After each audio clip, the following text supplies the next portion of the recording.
Hello, hello, hello. Welcome to another Baking a Murder, Baking a Mystery, Baking Your Titties and Ass Beats. Sorry. Today's Baking a Murder is going to be on a movie called Unsane. Damn it. It's called Unsane. Like, instead of insane, you're unsane. I don't know what the title means. Honestly, this movie is very fascinating. It's very interesting. I'm gonna wait until the end to give you my thoughts, my feelings, because I have a whole lot of them. I've got a whole dump truck of thoughts and feelings that I just want to unload onto you, but we're gonna do that at the end of this Baking a Murder. I will mention that this entire movie was filmed on an iPhone 7. The entire movie. What's the deal with that? Why are directors keep doing this? Because I think they think they're artsy. Does that make the film any better? No! So normally I'm all about that. Like, I love artsy. I love artsy fartsy, arts and crafts, Michael's, Joanne's craft store. I love the whole shebang, okay? I like all of it. And I usually appreciate when directors do different things. But for examples, when they use like really grainy, different filmography things, I don't know what I'm saying. I have no knowledge of film. But whenever they use anything that's like so restricted and limited, personally, I just find myself squinting and like getting frustrated because I expect everything. It's 2021. I expect to see everything in 25K. I'm kidding. I don't know.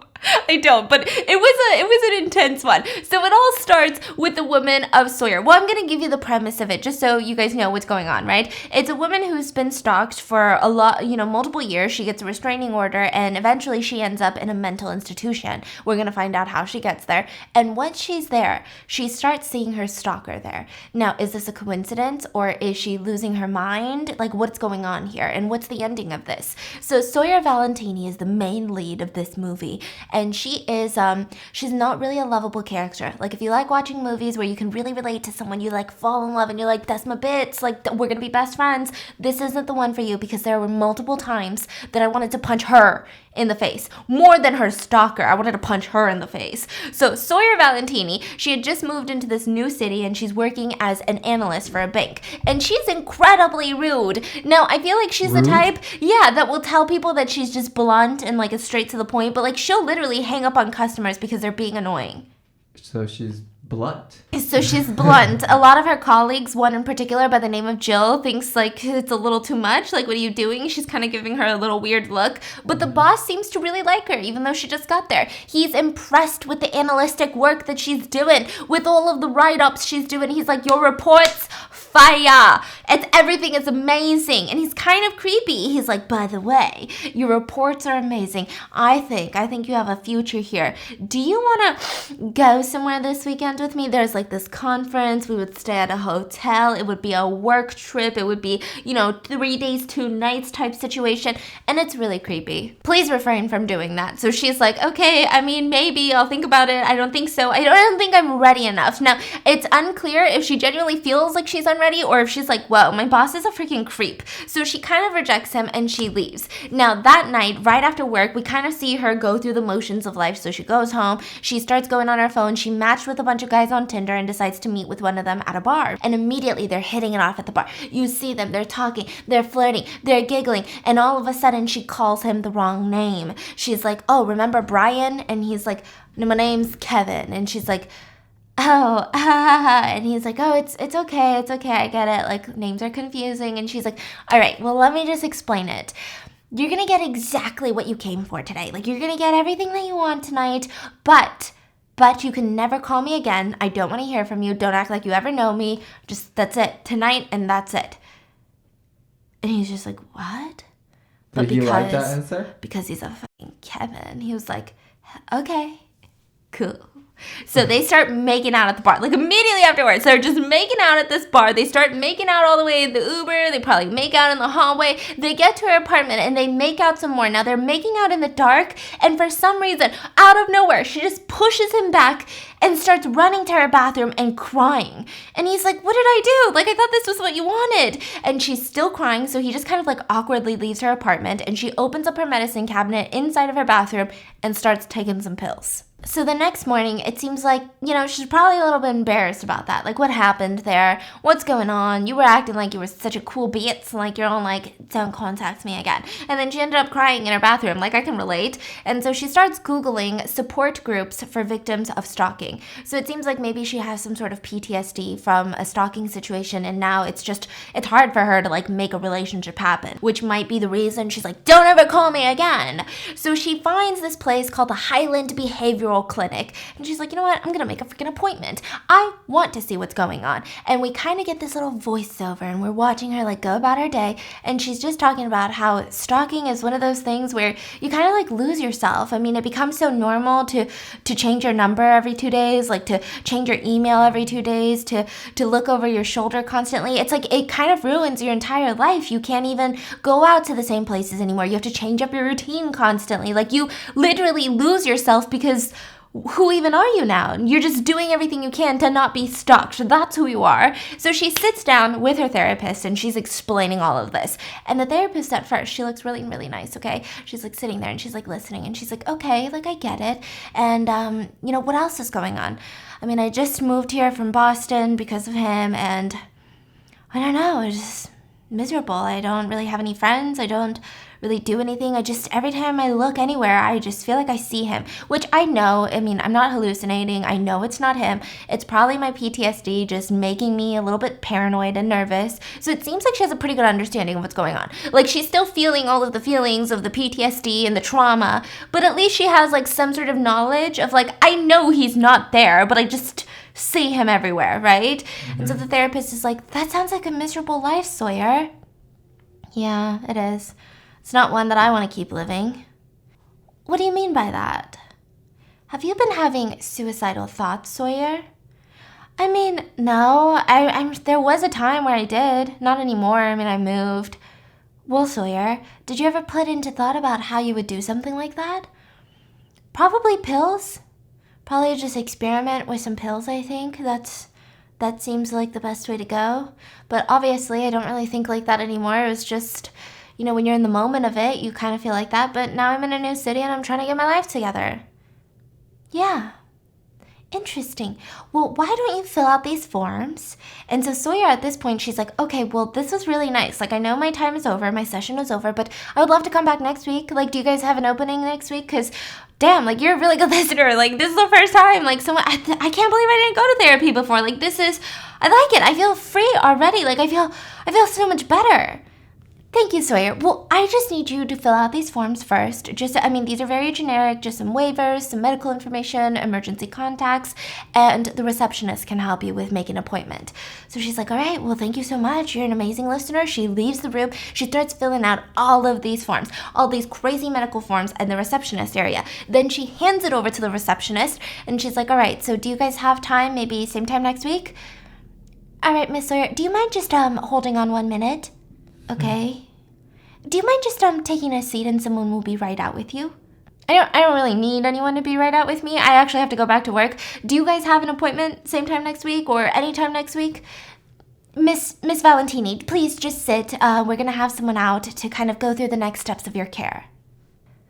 Okay, so she sits down in the waiting room and this male nurse approaches her and he's like, please, Miss Sawyer, follow me. And she's like, okay. So she grabs her stuff and is following into the back again. And she's like, all right, well, can we just make this quick? Like, I have to go back to work. My lunch is over. And he's like, yes, it'll be quick. So he leads her down this just like maze of hallways, places her in a patient room. Now, this time it's very different from the therapist room of like your typical seating arrangement. Now it's like a full-on medical exam room. So you've got like the medical bed, you've got, the little doctor's stool that like squeaks and it's just a shit show. And she's like, why am I here? Like, I literally have to go back to work. Like, what's going on? I mean, what's happening? And he says, can I see your bag, please? I just need to make sure that there's no hazardous material in there. And she's like, what? Why do you need to see my bag? It's just protocol, ma'am. Like, can you please just give me your bag? I just need to make sure there's nothing in there where you can harm other patients.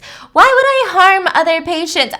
I need to go back to work. And he's like, ma'am, please just let me do my job and you'll get out of here.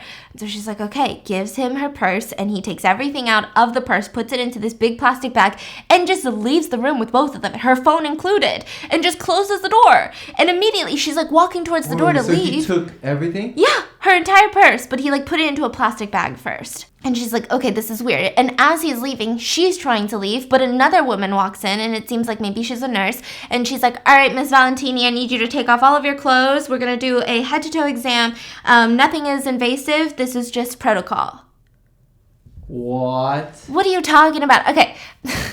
Did the therapist say something? Because I'm fine. Like, I'm fine, right? This is really crazy. There must be some sort of misunderstanding. I'm Sawyer Valentini. I came here because I had a stalking situation. I didn't come here because I'm like, I don't know, crazy. She's like, what's going on, right? Yeah. And she's like, ma'am, just take off your clothes, all right? And so she's like, geez Louise. Listen, you can take off your clothes or... well, you won't really like the next option, so just do as I ask, please. So she starts taking off her clothes, she gets her exam done, and she gets put into one of those hospital gowns. And she's like, all right, Miss Valentini, please follow me. And she starts walking through the little hallways again, and she's just chasing after her in her hospital gown. Like, what is happening? Like, I literally have to go back to work. Like, you guys are crazy. And she's like, okay, so we just checked in. Miss Valentini gives her a little paper, like one of those McDonald's ketchup cups of pills. And she's like, all right, take this and take this. She's like, why? Like, okay, now she's trying to reason with the nurse. Like, you know that nothing's wrong with me, right? Like, I get it. You're just trying to do your job. I'm going to make it easier for you. Like, I know that this isn't your fault, but there must be some miscommunication down the way because I'm not supposed to be here. Ms. Valentini, it says that right here you signed consent to be involuntarily held for 24 hours. This is your signature, is it not, Ms. Valentini? Oh my god. Okay, yeah, but I mean, I just signed that outside because it's routine. Like, she just told me it's a bunch of waivers. All right, well, Miss Valentini, you signed it, so there's nothing I can do. Are you kidding me? So she starts panicking, and now I think this is like when you start thinking about, like, we've really talked about this so many times. If you were placed in a mental institution and everyone told you that you're crazy, how would you try to prove that you're not, and I hate using this E word, but like, how would you try to prove that you're not diagnosed with a mental illness that they claim that you have? Mm-hmm. It's like so difficult when you're in a situation like that. I feel like you're already at a massive disadvantage. You're already the liar, Yeah. And so she's like, okay. You know what? You're right. I'll take the pills. I got it. 24 hours. You're just doing your job. You're just trying to keep people safe, and I appreciate that. I mean, I can't imagine how hard it is being a nurse. Do you mind if I just call my mom? She's going to get really worried. And I just, I'm going to be here for 24 hours, and I don't want her to stress out. Mm-hmm. So you're asking for a phone call? Yes, please. So they go over, and she gets the phone, and she starts waiting, and it's ringing. And the nurse is staring at her. And immediately, when someone picks up on the other line, she goes, hello, my name is Sawyer Valentini. I'm being involuntarily held captive at the Highland Behavioral Center. Please send help immediately. I'm not supposed to be in here. They're holding me captive. And she hangs up. Okay. And she looks at the nurse and says, well, the police are coming. Miss Valentini, do you know how many phone calls I get like that a week from here? Let's go to your room. So she gets placed in this giant room. Now, this is where kind of like there's a bunch of plot holes. I guess maybe because it's an involuntary hold. I've never been like involuntarily held or to a mental institution, but from what I can do research on and from what I've seen in like research of actual true crime cases, it's usually separated by genders, and it's also separated by like you don't really put all the patients into like this massive room because it seemed way too big. Like I can understand a couple patients in each room, but there was just beds everywhere in like a room, and there were all the genders, I mean, it was just weird. It just didn't seem like it would actually in like a cafeteria room almost. Oh, wow. So it seemed a little bit weird. Maybe they're cutting corners, maybe this happens a lot, but it feels like it shouldn't be happening. Like I feel like there's probably so many laws that's being broken, right? They usually split people up, and so she's being placed in one of the beds, and there's a girl next to her by the name of Violet, and she looks like your stereotypical crazy character in the movie, and I say that in quotes, right? And she's looking at her like, Allison, how's the baby? She's like, oh my God, like, why am I in here with these crazy people? Allison, I'm fucking talking to you. How's the baby? She just keeps looking over. Sawyer's like looking at her like, what is wrong with you? And just like goes back and lays in her bed. And she's like, all right, you want to be like that? And so her name is Violet, the girl, and she reaches into her pants and pulls out her tampon and throws it at Sawyer. And everyone in the room just starts giggling. And she's like, ew. So she swipes it away and she's like, I'm not Allison, you idiot. I don't belong here. And I'm gonna be out. Just you wait, the police are coming. And she's like, everyone's like giggling, like the police are coming. Oh, you're so big, bad, and tough. The police are coming. And she was like, you're so mean, huh? Next time you say some shit like that, I'm gonna cut all your hair off in your sleep. Oh yeah? How are you gonna cut my hair off, Violet? And she reaches up her shirt, and inside of her like waistband of the hospital uniform that she's wearing, she's got this like metal spoon that she's kind of like, it still looks like a spoon, it just looks somewhat sharp. And then she's like, now what?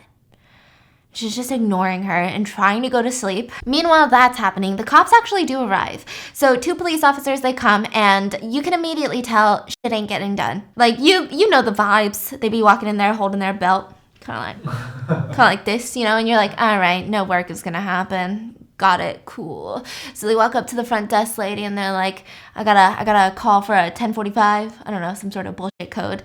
And she's like, oh yeah, I have the file right here. And he's looking through the file, and one of the police officers is like, hey Sandy, can I get some coffee in the break room? So he goes to get coffee and he's looking through it. She's like flirting with the cop and he's like, all right, sounds good. She signed the papers, gives it back to her, and they leave.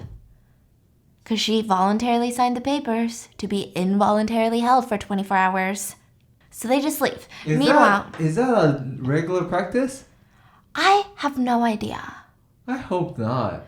Yeah. I'm sure there are so many rules around it, but I think it gets murkier and murkier when there's people involved.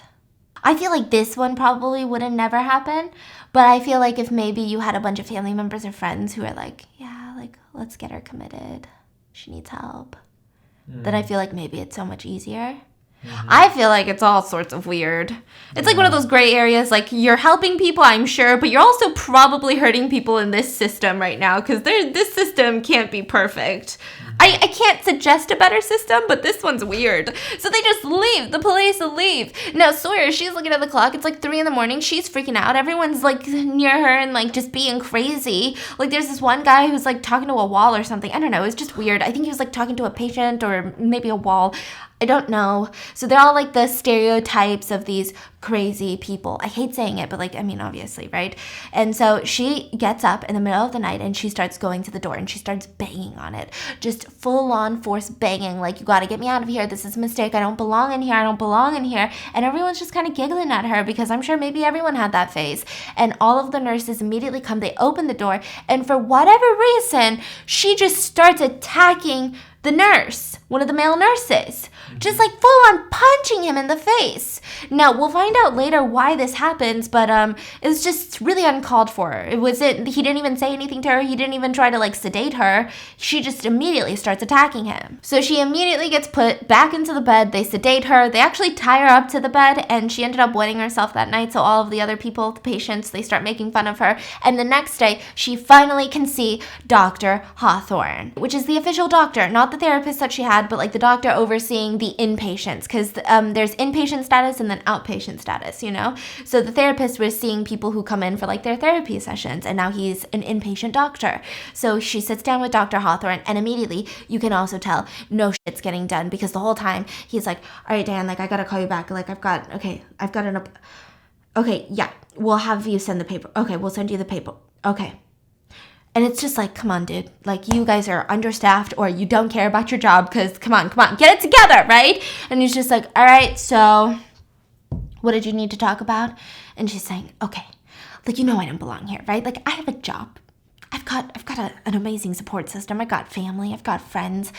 I'm not like them. Like, I'm not crazy. I can't spend another minute in here. You got to get me out of here. I mean, there's some sort of mistake that happened, and please, you must see, doctor, that this is crazy. And he's like, okay, well, the therapist mentioned that you had threatened your own life and that you were a threat to yourself and or others. So that means you need to be further evaluated. That's why you're here, Mrs. Valentini. And she's like, no. I might have mentioned that I had some dark days, but Would I really ever do that? No. And my family, they're so supportive. And my friends, so supportive. I've got an amazing support staff. I've got an amazing job.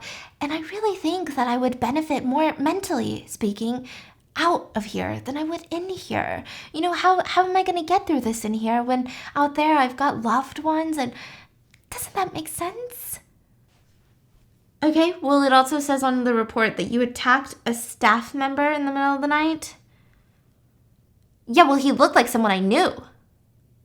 Okay, well, the act of violence means that we need to keep you here for at least another 7 days. Is there anything else you need to talk about, Miss Valentini?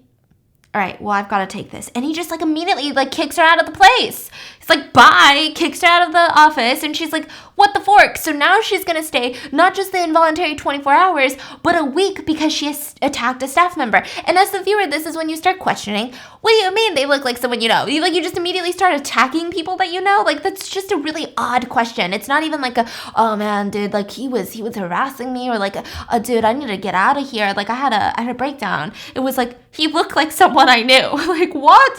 So she goes to a group counseling meeting with all of the other patients, and that's when one of the other patients befriends her, and his name is Nate, and he is there for a 3-week opioid addiction treatment. So it's mandatory that he has to stay 3 weeks. He's done, I believe, 2 weeks at this point, so he's only got a week left, and he seems really nice. He seems like the only person that isn't making fun of her, because nobody else wants to be associated with her. I mean, she's getting in trouble with the doctor, she's getting in trouble with the nurses. I'm sure, for your own self-benefit, you're I don't really want to get in trouble with these people, right?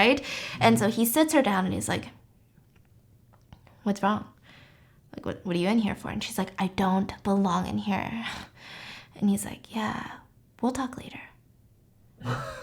What? So she's like, okay. So they end up talking later that day, and he tells her that you brought up suicide, didn't you? You brought up at least that you had thought about it. Maybe it was 5 years ago. Maybe it was yesterday. You brought up some sort of suicide ideation. Well, that's all they need. I mean, think about it. They have a bed, you have insurance, and you brought up suicide, so they're going to keep you in here. That's how this thing works. You stay here until your insurance stops paying, and then you get kicked out, and they call it cured.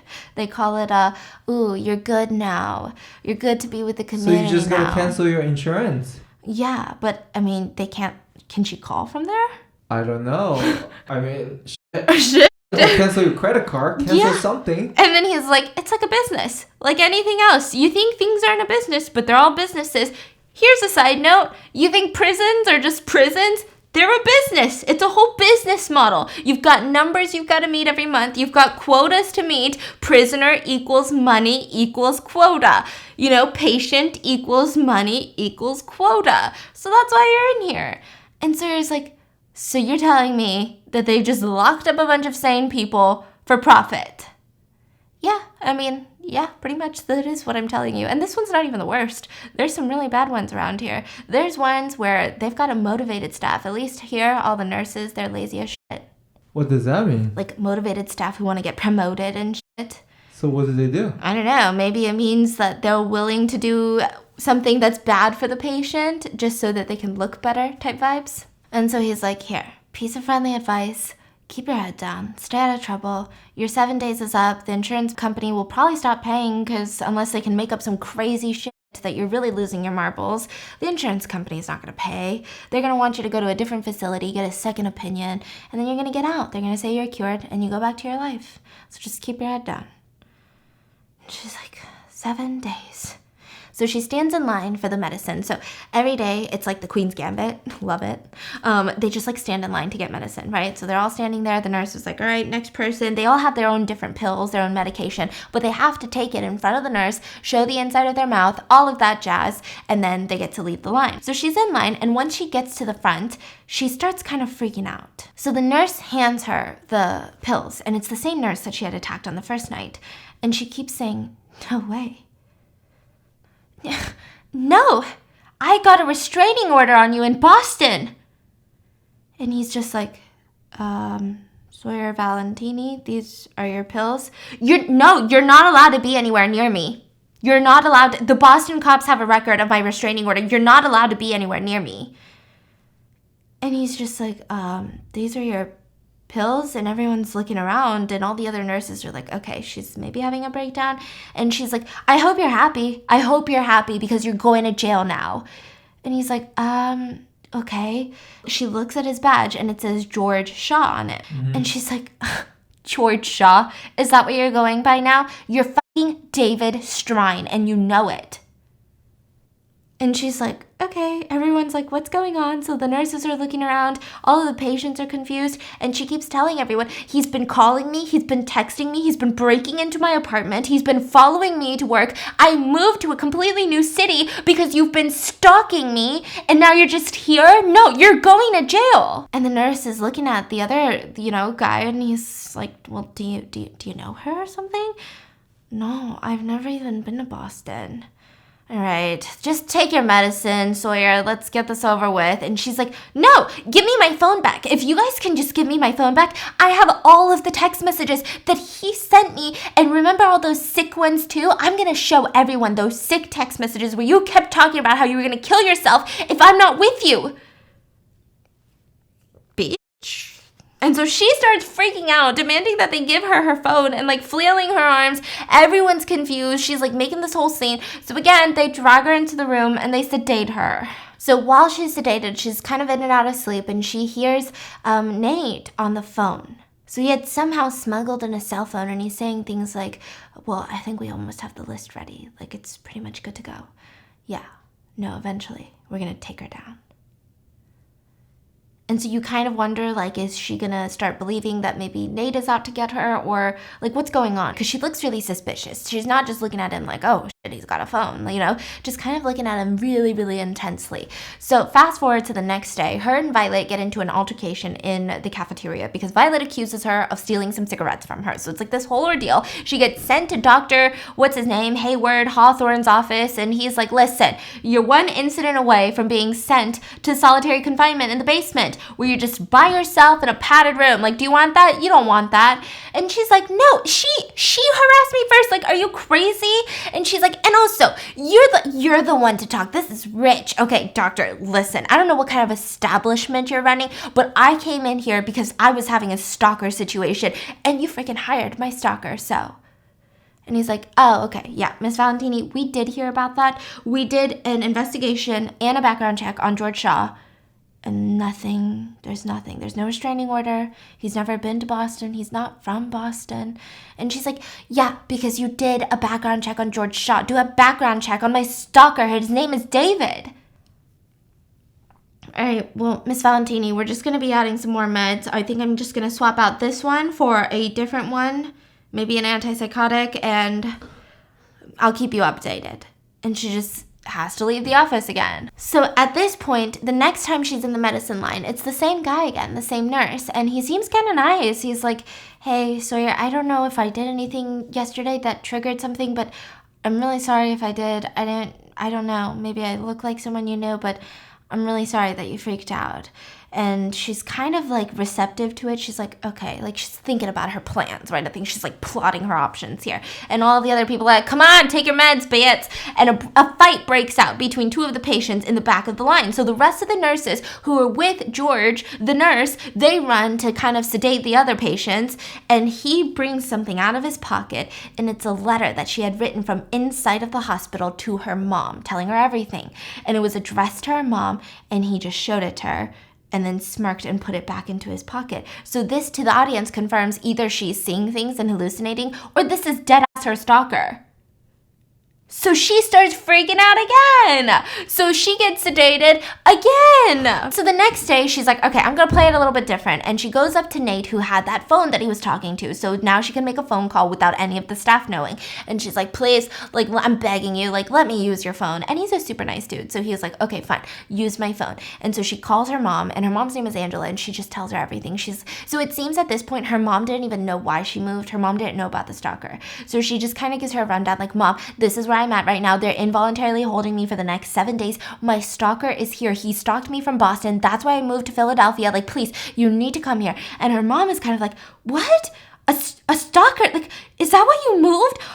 Okay, what is the place's name? And so the mom, she starts driving to where she's being held, and it seems like, okay, finally, we're gonna get some justice. So her mom goes there, and she's yelling at the receptionist. She's like, I don't freaking care who you are. I'm yelling at you receptionists. I'm yelling at doctors. Her mom is a fighter. She was like, you're gonna bring my daughter out. She's gonna come out with me. I don't give a shit what you have to say.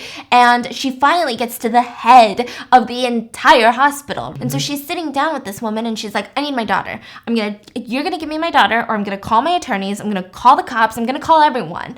And she's like, okay, that's fine, but Mrs. Valentini, that's not why we're having your daughter here. We're not keeping your daughter for insurance purposes. We're keeping her here because we think that she's a danger to herself. And we have multiple in-hospital, doctors who are amazing. They're treating her, and I just don't think we should get lawyers involved because I see on her record she just got hired at a bank, and usually people like banks, they don't like frivolous lawsuits. And, do you really want to draw attention to the fact that your daughter was held in a mental institution for her future employers? I don't think that would be smart, but again, you're free to do as you wish, but we're just trying to look out for Sawyer. That's it. You're good. And so her mom's like, but can I see her? Can I see her at least?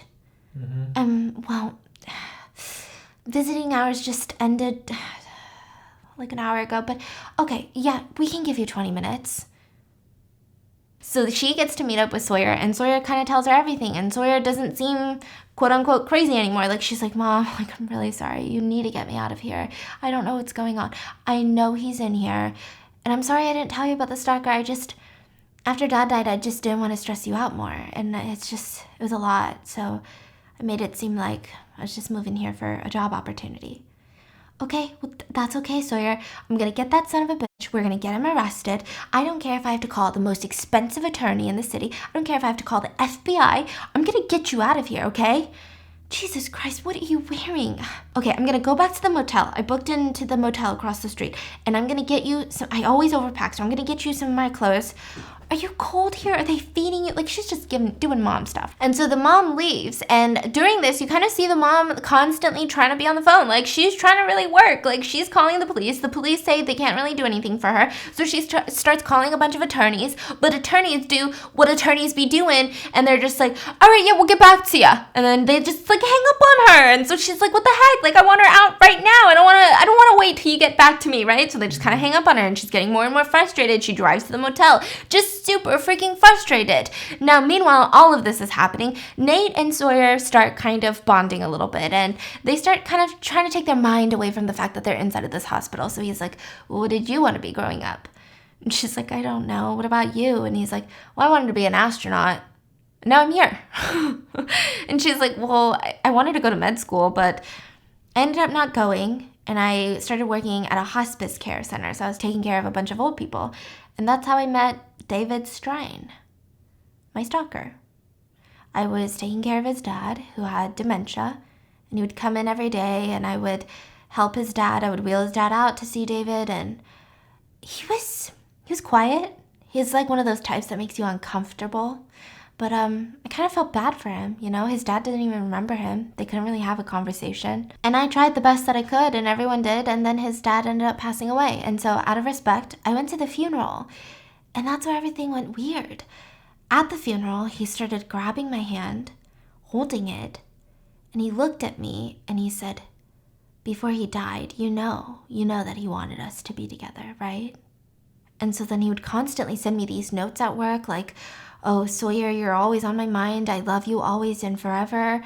And I kind of ignored it. And somehow he got my phone number and he started texting me nonstop.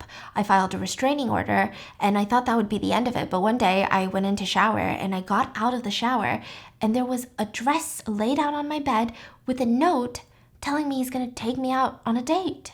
So I spent all of this money getting this crazy door because I had to replace the door of my apartment, put bars on my windows. I couldn't even park in the apartment parking lot anymore. I had to change my number. I had to deactivate all of my social media accounts. I hired someone to try to help me stalker-proof my place, and they told me, if you are hanging out with friends, don't even be in pictures. Pretty much be as invisible online as possible. And it just kind of ruined my life. And I started seeing him everywhere. And maybe I am crazy. And he's like, no, you're not crazy. You're fine. So we see the mom at the motel and she's kind of panicking. She's smoking some weed and she's like, yeah, mom's cool. She's like calling some more attorneys, like looking up how to, prison break her daughter out. And she gets a knock on the door and it's maintenance. And she looks through the little peephole and we know it's David Strine, the nurse. And she opens the door and that's all we see. So the next night, Sawyer finds a way to not take her meds. She is able to show her mouth, but is able to spit them back up. And she was putting it under her pillow inside the bed. And she felt something and she takes it out and it's her mom's ring, her wedding ring that she never takes off since Dad died. So she immediately goes over to Nate's bed and she's like, I need to use your phone right now. And he's like, we're going to get caught. And she's like, trust me, I need to use your phone right now. And she keeps calling and calling her mom and she will not pick up. So she leaves a bunch of voicemails. And so the next day, her and Nate start bonding some more and she's just talking about how it's day 5. She's really excited to get out, but she's so worried that her mom's not picking up. And he's like, it's fine. She's probably busy talking to attorneys. In 2 days, she's going to be out there excited and you're going to go home with your mom. And she's like, will you get out in a week? Maybe we can go to lunch or something because I kind of owe you. You've been helping me with your phone and stuff. I really owe you. And he's like, no, it's different. It's really different. Like, once you get out of here, you don't want to be people's friends, okay? Like, we're not the same people out of here. Inside, we're friends. Outside, we're not. And also, outside, I don't have anything to be useful. Inside, I've got a phone. So, that's why you want to be my friend. And she's like, well, maybe I can let you use my phone when we're outside. So it's kind of her invitation to be like, no, we'll still be friends. And he's like, okay, yeah, maybe I'll use your phone when we're outside. So they're giggling. Meanwhile, the creepy nurse is watching. And he's getting mad. So later we see Nate go to the bathroom and the creepy nurse walks into the bathroom and Nate freaks out. He, flushes the toilet, washes his hands, and the creepy nurse walks up behind him and smashes his head against the mirror and drags him to the basement of the facility. I don't know how he got away with that, but he did. Put him in a wheelchair. He's tied up in the wheelchair because in these types of institutions, they've got handcuffs on the wheelchair. He just hold on. Yeah, he hold on kidnapped a patient inside the hospital. Oh, yeah. Wait, what? And he starts doing the electroshock on him downstairs. Torture house. With a defibrillator, the one that's clear, Grey's Anatomy, all of that jazz. And he starts torturing him, saying things like, you shouldn't really get involved in other patients' treatments. Who do you think you are? And so at that point, he somehow is able to get drugs and injects Nate with what we can assume to be a lethal dosage of opioids, which is what he's inside of this rehab for. And he just kind of leaves him slumped over. He takes him out of the wheelchair, leaves him in the basement. So if someone finds him, maybe you think a patient got rogue and somehow got hands on drugs and overdosed. So he leaves him, and the next night, Sawyer goes to bed and she reaches under her pillow and she sees Nate's phone. And this is really confusing because she hasn't seen Nate in a while, right? And she looks at text messages that he had just received, and it's pictures of Nate being tortured in the basement. So she starts freaking out, and I don't know how this happened, but for some reason, instead of calmly walking up to a nurse and showing them the pictures, she just starts hysterically screaming. So they don't even try to talk to her, they just sedate her again. And after she gets sedated, she wakes up in solitary confinement in the basement in this padded room. So meanwhile, all of that is taking place in the basement. The nurses, they've got their own little scandal. They're going around and they're talking to George and they're like, hey, George, you need to keep it under the wraps. And if you hear any patients talking about it, squash the rumors. But we found one of the patients dead in the basement. He's like, dead? Yeah, I think he got his hands in a drug cabinet because we think he overdosed. Oh my God, that's terrible. Who would leave something like that open? I don't know, but if you hear other patients talking about it, squash the rumors. Just say he was transferred. And so he's like, yeah, of course. So he goes down into the padded basement to visit Sawyer, and he starts talking this nonsense with her. So this is kind of the first time that you see them talk without him being like, I'm George Shaw, I'm a fucking nurse. She's like, are you gonna kill me? Just kill me. Are you gonna kill me? Just do it. And he's like, what are you talking about? There's no way after all this time that you think that I would possibly hurt you. No, Sawyer, I love you. Why would I hurt you? It's crazy. And she's like, did you kill Nate? Well, Nate chose his course of action and he chose the consequences. Well, you killed my fucking mom, didn't you? No. What? Your mom is like family to me. How could I kill your mom? You don't even know my mom. My mom doesn't even know you exist. no, Sawyer, I didn't kill your mom. And she's like, well, how did you get my mom's ring? And he says, listen, I went to the motel that your mom was staying at, and I had a nice conversation. She told me how your mom and your dad met, and I told her how we met at the hospice center, and she gave me her wedding ring for me to propose to you. What? She thinks it'll be great together. And so she's like, you're sick. And he's like, no, listen, I'm not sick, but I have a cabin. I have a cabin in the woods in New Hampshire, and it's completely isolated. It's off the grid. Everything's solar paneled. We have our own little garden, and we could just live there, and we'd be so happy, because right now we have all of this other stuff, in between us, but when we're out there, it would just be you and me. And she's like, no, I fucking hate you. Like, you ruined my life. Like, look at where I am. Like, you did this to me. How could I ever be happy with you or without you? Like, you literally make me miserable, And he's just like, no, I've seen you, Sawyer. I've seen you. You go to work and you just float around. You try to fit in, but you don't. And you know something's missing. And it's me. So she starts yelling at him. He ends up somehow choking her. Honestly, the dialogue is really odd in this situation, okay? It's not like, it's weird. And so he, cries because he's like, ugh! And then he realizes he's choking his loved one. So then he, leaves her again. And it's, this whole moment. Now, meanwhile, other nurses are cleaning out Nate's locker. So they keep all of your personal belongings in in an area so that when you're outpatient, they give them back to you. Like prison. And so they had all of his stuff, and they find a journal, and they're like, oh my God, this fucker's he's been keeping log of everything that goes down here. Like all the shady shit. What do you mean? Like all the insurance stuff? Oh. Are you gonna give that to the boss lady? Wait, who's talking right now? 2 nurses. Including David? No, he wasn't there. And so they're like, yeah, I'm going to give this to the nurse. Maybe one of us will get promoted. So he brings it to the main head boss, the one that was like, oh, you don't want to press charges to the mom, right? Uh-huh. And she was like, thanks for bringing this in. And he's like, no problem. So really some shady shit's going on. And at the same time, outside of the hospital, a jogger is running, and their dog stumbles upon what we can imagine to be human remains, and they start screaming. Now, along this, the police come, the police start investigating, they start calling this person a John Doe. They couldn't find any identification of that person yet, and later we find out that this is the real George Shaw, and the police will too. So, meanwhile, all of that's happening. Sawyer's still in the padded room, and he comes the next morning, and he has her go-to breakfast order. He's like, I got you the egg breakfast that you love so much, blah, blah, blah, blah. And this time, Sawyer has completely shifted. Instead of being like, fork you, nobody loves you, I hate you, she's like, you know what? Thanks. I guess I'm just not used to someone being so considerate. Most guys, they wouldn't even remember your order, let alone take you out for breakfast. And he's like, well, I'm not like them. I know a lot of things about you. I know your favorite book. I know your favorite dinner order. I know your favorite movie. When you were 7, you broke your arm at cheerleading practice. I know a lot of things about you. And she's like, all right, well, you're ruining it now. Wait, so she's saying that you're too creepy now? Yeah, and he's like, oh, sorry. She's like, well, what's your great plan anyway, My mom's going to come looking for me.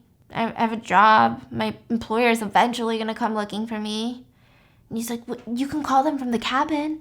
I've got a phone there, and you can just call them and let them know that you're safe.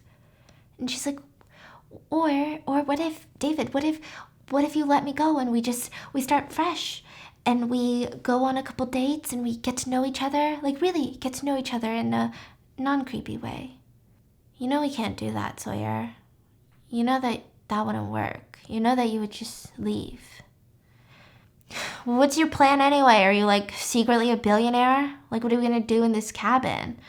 Well, I did some research and I saw that there was this really, really, really weird diner nearby, and I thought I had enough money that we could put a down payment on it and renovate it, and we could run the diner. Well, I can't even get out of here. They're holding me because I got into so many fights. No, I went into your records and I changed your stay. If anything, people think you already left. And there's a back door here. No one comes into this part of the basement.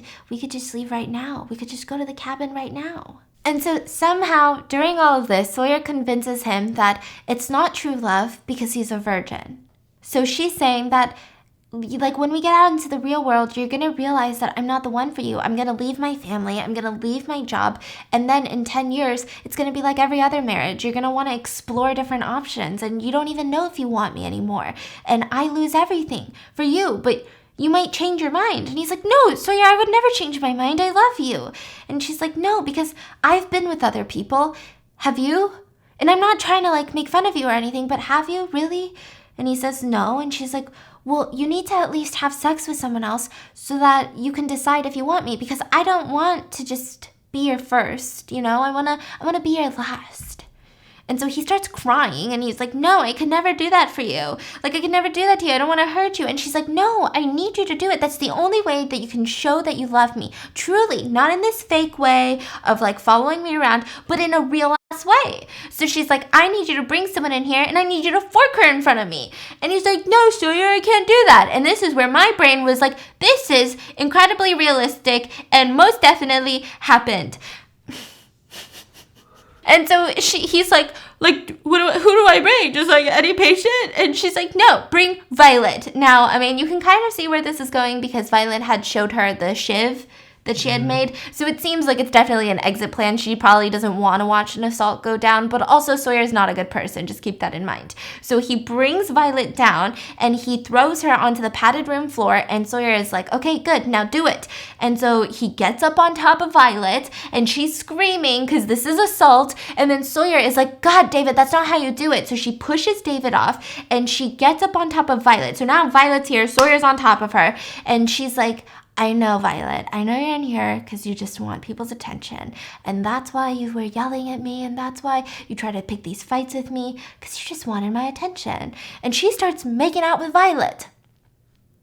And Violet is making out with her. So, I don't know. Maybe Violet had a crush on Sawyer. Never was indicated. So, they start making out. Meanwhile, Sawyer's reaching into her pants, but she grabs the shiv. Mm-hmm. And David comes closer, I guess, to like watch it because he's a weirdo, and she immediately grabs the shiv and stabs him in the face, and she runs out of there, but she like leaves Violet in there, and she watches through the window as David strangles Violet. So she just like watches Violet die and like doesn't do anything about it. So then Why is David strangling Violet? I don't know, because so that she can't talk, probably, maybe, or anger.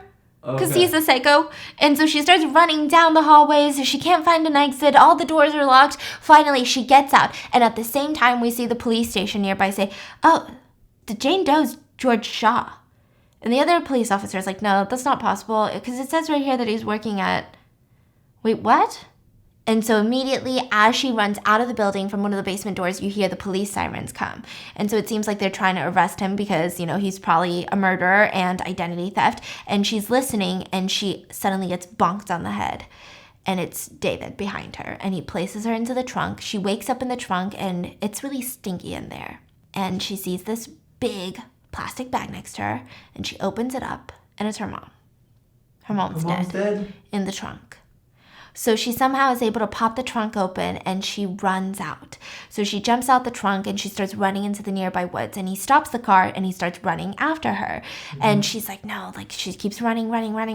Meanwhile, the police are investigating. They're like, we've got search warrants. We're going to search the entire place. They find Nate. The police, the staff are just trying to tell the police, no, he overdosed. So she starts running into the woods. But of course, like every chase scene, she trips and falls. And he stabs her in the leg because he's like, this is what's going to help. And she goes unconscious and he starts telling her, it's going to be different when it's just you and me at the cabin. It's going to be different. And you look so beautiful right now. Like you look like how you looked at the hospice care. Just sitting there, so peaceful and beautiful. You'll learn to love me, And he starts laying next to her and like caressing her hair. You'll learn to love me maybe this year. On the ground? Yeah. In the leaves, yeah, maybe this year, maybe next year, maybe in 2 years, and we can start a family of our own. That'd be nice. And meanwhile, she's not unconscious. She grabs into her pocket, grabs the little spoon shiv, stabs him in the eye, and then slits his throat. Just like that? So I don't think he died, probably. But, you know, he's probably too injured to chase after her. And all of that's happening. Meanwhile, breaking news is happening that there is insurance fraud happening. They found Violet's body, suspicious of Nate's body. Now, Nate had that cell phone because I don't know if he was a journalist or if he had contact with journalists, but he was working with a team who knew that he went off the grid all of a sudden, and they had all of his notes, they had all of the information, specific dates, specific people involved, so all of the staff get arrested. It was just an insurance fraud? Yeah. Now, 6 months pass, and Sawyer's just eating lunch with her old colleagues. So, I mean, I guess she's like back at the same workplace, right? And she's eating lunch, and the colleague's like, I can't believe you got promoted. And she's like, yeah, it's fine, it's whatever. It seems like she's adjusting well. Meanwhile, she's looking over and she hears a guy, and she can only see the back of his head, and he's saying, yeah, we met at hospice care, and I think she's the one. And she grabs her salad fork, or her salad knife, and starts walking up to that person, and she's about to stab him, and he turns around, and it's not David, it's someone else. And so she drops the knife, and she runs out of there, shaking. And that's the end. So... was that David or not? It wasn't, no. No, but it's just like, I guess they're trying to imply that, you know, the trauma never goes away. But is David dead? I don't know. Oh, we don't even know if he's arrested. Yeah. This one was a weird movie. Okay, so I tried to tell it to the best of my abilities. Would I recommend this movie? No. I think, like, they tried really hard to be different. And I don't know what their budget was for this. I think they tried really hard to be different with the whole iPhone 7 filming. But, like, the dialogue was just such a stereotype. There was no character development. The main character is so unlovable, but not in a way that's like Game of Thrones, where all the characters are unlovable, you know, and, like, you have one or two good ones, and then the rest are just horrendous, but you keep watching because, like, oh, God, how much more evil can there be? It was just like, you're supposed to sympathize for her because she's a stalking victim, but at the same time, she, like, doesn't give a fork if Violet dies and gets assaulted. And it's just, like, it's really hard to have any sympathy. If anything, you seem just as bad as the stalker, that you're willing to, like, have a girl get assaulted. Because what? The whole stalker dialogue is pretty much if I asked my newborn niece to write a dialogue about stalking. The screenwriting was just weird. There was no, like, depth. It was very stereotypical, like, no, I love you. I would never hurt you. And then she was like, oh, you're just, no girl likes you, huh? Is that why you're a stalker now? And then she was like, okay, like, I'll go to the cabin with you. And he's like, really? And she's like, but you gotta fork someone first. And he's like, really? Like, it was just a lot. It's just a little weird. Especially, I think, coming from, like, true crime angle, it just seems really, really shallow, right? Like, really unrealistic. This seems like if you were to bring this to a judge and jury, they're like, oh yeah, that's what we know stalking to be, literally in a textbook, you know? But, like, most stalking cases are not like that. They're really nuanced. There's so much vague areas, and it just gets really strange. Would I recommend it? It's not my favorite. How would you rate it? See, that's the thing, though. The person who produces it made one of my really loved movies called Side Effects. The one with the two women come together to sue a massive drug company, and she kills her husband. And it was because the side effects of a drug could possibly make her... So her and her therapist were, like, working together, and it's, like, this whole thing, and they're lovers. So he produced that one, and I really liked that one because it was like, oh, there's so many, like, nuanced things, and there's so many things that I wasn't expecting. But then this one was just really flat. So, like, a 0. Yeah. I think especially if you have been around a stalking victim or have been stalked, I don't think you're going to like this video because it is just so incredibly, like, stereotypical and shallow that you're going to be like, that's not even. So let me know in the comments, what are your thoughts? And I hope you guys enjoyed, and I'll see you tomorrow. Bye.